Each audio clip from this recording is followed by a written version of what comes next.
Hey, good morning, everybody. I'll save the operations for later. I want to talk about the trip I took to Chillicothe on Saturday. So this is about 25 minutes east of Chillicothe. Obviously heading east on Route 35, and got up early in the morning, so I had a beautiful sunrise, and it just kept getting better and better. These were just taken out of the windshield. So as obviously the day was going to be off to a good start. So this next picture is driving south on Bridge Street after I got off 35, and you can see the smokestack, the paper company smokestack, which we always call the Mead if you're a Chillicothe native, even though now it's Pixel, I think. But it just dominates the town. I'm in Chillicothe Saturday morning, I guess November 4th. First stop, Krispy Kreme Donuts. Notice with a C, not a K. Since 1929. I think they're the best donuts I've ever had. Where I'm sitting, actually in the roundhouse. Those are the pits that are filled in, and now CSX is using this for rail storage. So the turntable is right there where all those trees are, or where it used to be, the pit, anyhow. All right, so the turntable pit is down in there. I'd love to have that rail cart. It's been here for years. Some of the wood's running off of it, but the wheels would be cool to have. But roundhouse went on around that way. You can see the rail on the ground here. What I'm standing in right now and walking on is, I believe, the machine shop, because this is the last rail on my right. There's no rails over here. When you come up here, there's where the rails end. There, and you start seeing a foundation come on out this way. I was hoping, those are the two buildings in the model. I was hoping I could sneak in from this backside and get some pictures, but it's not going to happen. It's fenced off. Didn't realize that. There's rails here, and I'll show you the comparable picture of what it was like. This is after they tore the building down. But you can see where, you see where these rails just dead-ended into this building. Not sure what this concrete structure is over here, this wall. I think this might be the outer part of the pit. Okay, so I'm an idiot. It's obviously not the turntable pit wall. This picture is taken by Greg Borgwald in 1977. It was the erecting shop. So it was already torn down. That's the roundhouse or the foundry just to the left in the background. Those buildings were still left at that point, and then they were torn down later. But this was the wall of the erecting shop. And of course you can see the turntable in the background. All kinds of game trails and crap around here. And, now it's pretty sad. And there's our car. We got a new lease vehicle a couple weeks ago, another RAV4. Well, I didn't realize this is that platform of one of the buildings I'm going to model. It's still here. The buildings were out that way, torn down, but the platform that had all that stuff piled on it is still here, although I wouldn't want to walk on it. So I'm actually standing on the right side of the platform in my video, looking toward like where the boxcar was across it. Of course, these buildings have been long torn down.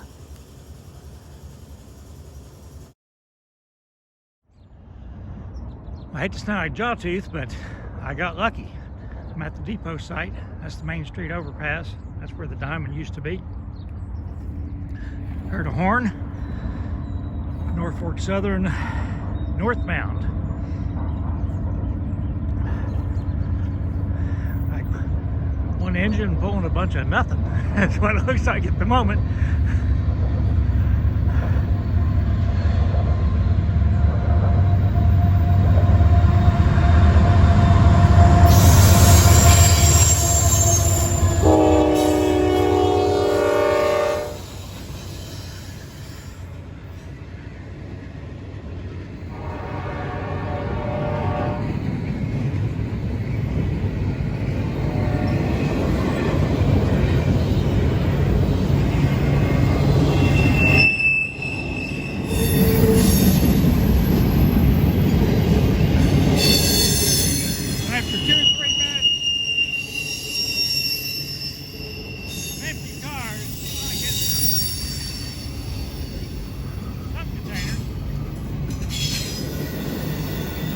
here's the end of the train. What I got you, this is Sugar Street right here. It's one of the areas that I thought about putting on that backdrop on that curve, but I don't want to model a zillion little tiny houses. That's 4th Street there. I'll show you an old map. Before Chillicothe convinced the B&O to move their shops here. So 4th Street actually, there's a 4th Street there, there's a 4th Street way over there. They basically bought the land, gave it to the B&O, and condemned all the houses. They closed a couple streets in through here, and I'll show you that on an old map. Track you see down there curving around, that's the Norfolk Southern interchange track. Used to loop around behind the roundhouse. They still use it to occasionally get grain trains from the big grain elevator. So in 1893, the B&O moved their shops to Chillicothe from Zaleski, which is farther east. And of course, Chillicothe wanted them to come there because it brought a whole bunch of money and jobs. So this is 4th Street over here and over here. This is 5th Street here and here. And if you go up like this, this is MacArthur Street. So basically, Chillicothe condemned this area, sold it to the B&O or gave it to the B&O, and this is where all the yards are. This is the connection from Norfolk Southern. The roundhouse was right here, depot was up here, and here's the yard. So that's how the yard got to Chillicothe. So this is another Greg Borgwald photo. So I'm standing on the end of that concrete pad you can see in between the tracks. When Amtrak ran through here, they actually put fueling racks in here so they could refill the Amtrak engines without having to, switch them out and all that. So this was a station stop. So that's what that was. You can see them in the previous picture. Those were to fuel the Amtrak locomotives. And the big tank was over there. And maybe you can see some CSX maintenance way track. The building is behind that big tree there, but that's where the big refueling tank was. It's also provided fuel to the engine racks by the turntable. So all of the classification tracks for Chillicothe were in this grassy area right here. The main line is on the right, and the shop buildings and roundhouse and all that, they were off to the right. But this was the entire classification tracks right here. So let me sort of describe what I did. So I was just sitting right here. I drove down this gravel road next to the track. I was hoping I could see through here. This is just all overgrown. To make it worse, right in here is either a homeless camp. According to the security guard that I talked to, it's a meth camp. Anyhow, so I wasn't going to go up against the fence, and there's all kinds of tents and stuff, and tarps and stuff in here. I couldn't believe it. Drove on down here. I came down to the road and I drove into this area here. It used to be a transload facility, and I could drive almost very close to this building, but again, the homeless camp was right here. I didn't see anybody, but they had electric cords running from a pole here into the camp. So there's people in there. So I took a picture out the window of this side of the building, and then I just hightailed it out of there. Came on down around 7th Street, drove into here, and they've got a security guard here who would not let me go back in here and take pictures. She said I could come around here and take pictures of this side of this building, which I did, but I really wanted to go place where the transfer table was, and I could not access that. Unfortunately, there's just no way. So I've got a few pictures in here, and I'll tell you what they are.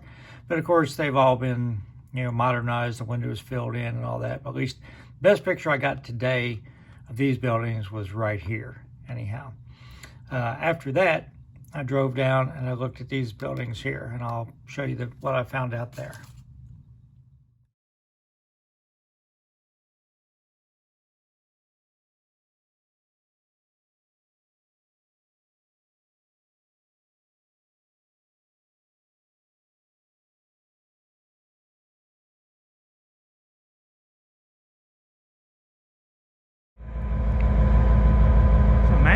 Douglas Avenue. Basically, this is the area model. Wherever would be back on the other side of those trees. Union Spring would be down there. Can't see it. Probably where those cranes are sticking up. Might be doing some work there. Here's the ball fields. This is the CSX local. I think it just runs, I don't know if it runs 3 days a week now. All it does is serve the paper plant. Has nowhere near as much business as it used to be. That's my yard office that you know that's on Douglas Avenue, and the caboose. It's been here since about 40 years now. You see the big grain elevator in the back. So since I've gotten new subscribers, this is my model of, well, this is ITT Grinnell. That ramp is recent. Tracks used to come out there, so I switch it going in through that big door. There's another door on the other end, exactly the same. Of course, I couldn't model that office building. I did have half of the arched building on there, and I've got 3, I think, loading doors on mine, but I tried to keep it as close to faithful as I could with the space that I had. And here's the side on the tracks. I've run into a problem. They built a brand new chain link fence all the way between Douglas Avenue and Watt Street, so I can't get in there to the back of the buildings, I don't think. And this is Miller Distribution. I don't know if I'll be able to show you where the loading door was or not. But when I modeled it, I put a dock on the other side, but in real life it was a door on this side. So this is where the loading door was on Miller Distribution.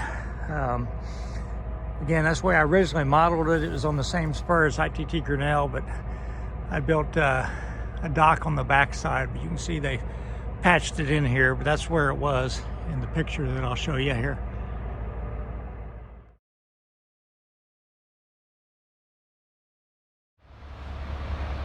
Well, I got lucky. They have cleaned this out. And I was able to walk all the way down through here and take pictures of all these buildings. There were probably homeless camps, or as the security guard at the last place told me, meth camps here. And so they just cleaned it all out. So I got some good pictures. There is rail, very old rail laying, light rail, laying beside the buildings all the way up through here, but you can tell it's a pretty good slope. So they've had to, if there ever was a spur here, they've done a lot of earthwork, but up there where the Arbenz building was, it's a whole lot flatter. And those are actually the only loading doors I saw on the whole, in this whole area. It's up there by that big building.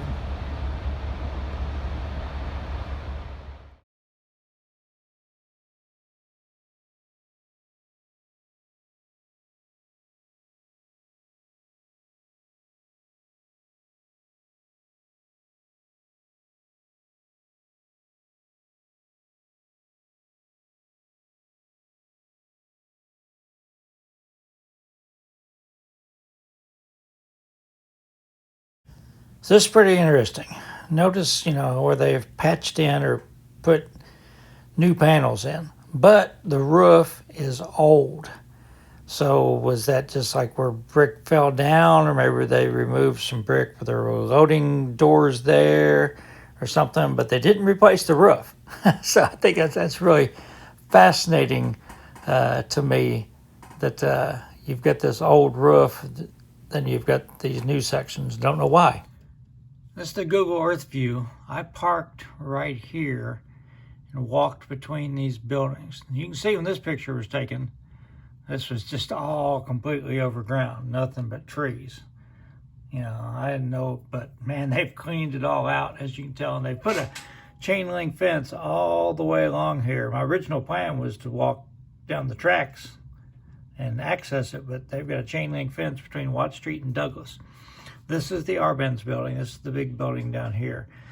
So, but notice, the roofs look old here. So it's really weird how they have filled in places with the modern siding, and so I don't know if they've just like connected some buildings together, but if they did that, the roofs would look different. You know, there'd be a new roof between two old buildings, and it's obviously not like that. So very interesting. Here's the Cargill grain elevator switcher that you could hear idling in the background when I was talking about the buildings. After poking around to get some pictures, heard a horn, another Norfolk Southern northbound stacked train. That two-story house you see over there sticking up, that was not my house, but it was very close to it. I'm across the street from that house. And this was my safety patrol corner over there where that concrete embankment was.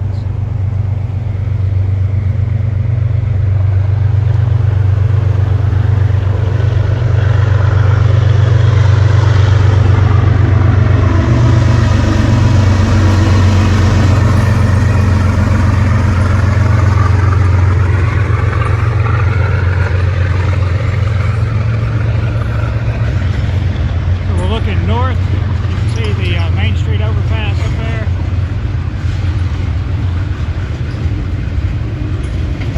This was all empty fields when I was a kid growing up over here.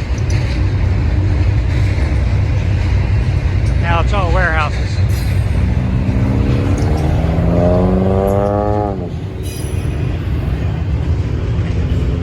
This was a Pepsi bottling plant. We used to play baseball in the field behind it. We'd come across the tracks and play baseball. And that's a potato chip factory. And you can smell the potato chips making them.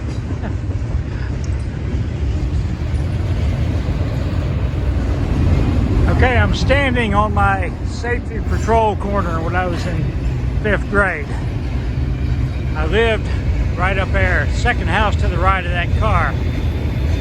This train's going northbound. Before they built the Main Street overpass, this was the only thing that kept the N&W from cutting Chillicothe in half in case of a derailment or something. And big fire trucks couldn't go through here, so that was one of the reasons why they built the overpass. This does flood, or it did when I was a kid, in heavy rains.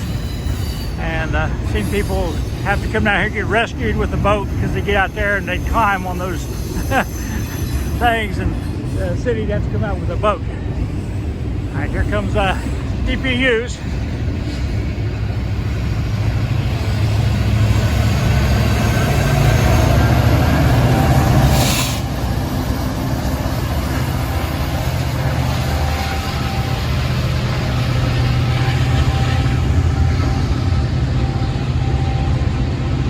These two houses and these two houses were N&W company houses. That's where my mom, the gray house, lived when they moved to Chillicothe in 1938, when her dad took a job as a carpenter foreman. So that was the company house that they rented. So she was about 11 years old when they moved here.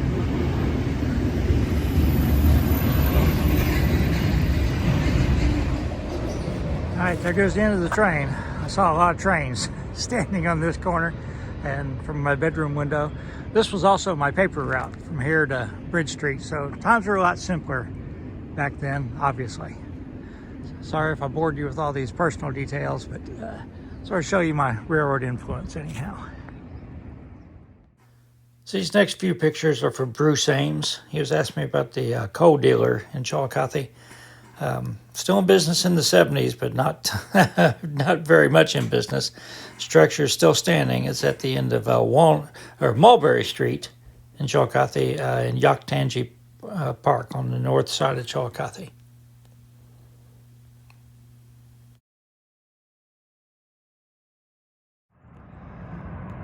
All right, to close out this video, I'm in Grandview Cemetery in Chillicothe. A lot of people think Southern Ohio is flat. Northern Ohio is, just like Indiana. Southern Ohio, Southern Indiana, Southern Illinois, there's a lot of hills. So we're overlooking the town of Chillicothe. The That's the courthouse spire sticking up there where my finger is. Way out there to those water towers. That's like the hospital, VA hospital. The railroad buildings, B&O, are, let's see if I can get my finger on them. Right there, I believe, is the, you can see the grain elevator to the right of them.